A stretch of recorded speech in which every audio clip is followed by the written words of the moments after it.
செத்து செத்து விளையாடலாம் பார்ட் 3. ரூல்ஸ் கொஞ்சம் மாத்தலாம்னு இருக்கேன். உங்களுக்காகவான்னு கேட்டா அப்படியே சொல்லிக்கலாம். பட் நான் அதிகமா செத்துக்கிட்டு இருக்கேன் இந்த கேம்ல. ஆட் ஆர் ஈவன்லாம் சூஸ் பண்ண வேணாம். அதுல சாகிறதுக்கு 50-50 சான்ஸ் இருக்கு. சோ நம்ம 6 நம்பர்ல ஏதாச்சும் ஒரு நம்பர் மட்டும் சூஸ் பண்ணிக்கலாம். அப்பதான் சாகிறதுக்கான ப்ராபபிலிட்டி ரொம்ப ரொம்ப கம்மியாகும். ஏன்னா கடந்த காலத்துல வாங்கின அடி அப்படி. இப்போ 6 நம்பர்ஸ்ல ஒரு நம்பரை நீங்க சூஸ் பண்ணி கமெண்ட்ல சொல்லுங்க. நீங்க சூஸ் பண்ண நம்பர் அப்போ கன்னை ஷூட் பண்ணும்போது புல்லட் ரிலீஸ் ஆச்சுன்னா நீங்க காலி, அதாவது அவுட். இல்லனா நீங்க வின். ரூல்ஸ் புரிஞ்சா சிம்பிள். இப்போ லைக் தட்டி விட்டு சப்ஸ்கிரைப் பண்ணிட்டு கேம் ஸ்டார்ட் பண்ணுங்க. நான் நம்பர் 3 சூஸ் பண்றேன். என்னோட லக்கி நம்பர் என்ன ஆகும்னு தெரியல, பார்க்கலாம். ஓகே, கன் 1ஆம் நம்பர் கிட்ட இருக்கு.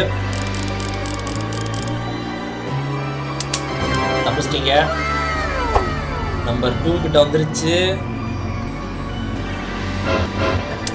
ஓகே, நம்பர் 2 சூஸ் பண்ணவும் தப்பிச்சிட்டீங்க. நம்பர் 3 நான் சூஸ் பண்ணிருக்கேன், பார்க்கலாம்.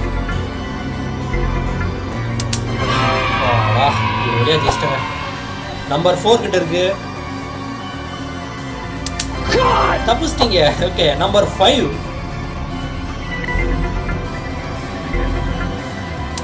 காலி. யாரெல்லாம் நம்பர் 5 சூஸ் பண்ணீங்களோ எல்லாருமே காலி. 5 தவிர மத்த நம்பர்ஸ் சூஸ் பண்ண எல்லாருமே வின்னர் தான்.